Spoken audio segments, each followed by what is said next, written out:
Genesis chapter 8. Then Yahweh remembered Noah and every living thing, and all the animals that came with him in the ark. And Yahweh made a wind to pass over the earth, and the waters receded. The fountains of the deep and the windows of heaven were also stopped, and the rain from heaven was restrained. And the waters receded continuously from the earth. At the end of the 150 days, the waters decreased. Then the ark rested in the 7th moon, the 17th day of the moon, on the mountains of Ararat. And the waters decreased continually until the 10th moon. In the 10th moon, on the 1st day of the moon, the tops of the mountains were seen.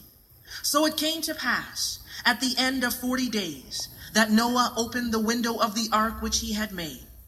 Then he sent out a raven, which kept going to and fro, until the waters had dried up from the earth. He also sent out from himself a dove, to see if the waters had abated from the face of the ground. But the dove found no resting place for the sole of her foot, and she returned into the ark to him, for the waters covered the face of the whole earth. So he put out his hand, and took her, and drew her into the ark to himself. And he waited yet another 7 days, and again he sent the dove out from the ark. Then the dove came to him in the evening, and behold, a freshly picked green ear of barley was in her mouth. And Noah knew that the waters had abated from the ground. So he waited yet another 7 days, and sent out the dove, which did not again return to him any more. And it came to pass, in the 601st year, in the 1st moon, the 1st day of the moon, that the waters were dried up from the earth. And Noah removed the covering of the ark, and looked, and truly the surface of the ground was dry. And in the 2nd moon, on the 27th day of the moon, the earth was dried.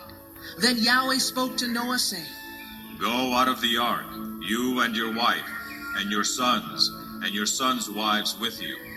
Bring out with you every living thing of all flesh that is with you, birds and cattle, and every creeping thing that creeps on the earth, so that they may abound on the earth, and be fruitful and multiply on the earth.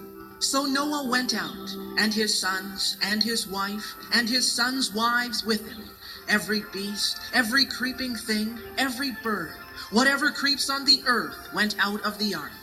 Then Noah built an altar to Yahweh, and took of every clean animal, and of every clean bird, and offered burnt offerings on the altar he had made. And Yahweh smelled the pleasing aroma. Then Yahweh said in his heart, I will never again curse the ground for man's sake, although the imagination of man's heart is evil from his youth. Nor will I again destroy every living thing as I have done. While the earth remains, seed time and harvest, and cold and heat, and winter and summer, and day and night shall not cease.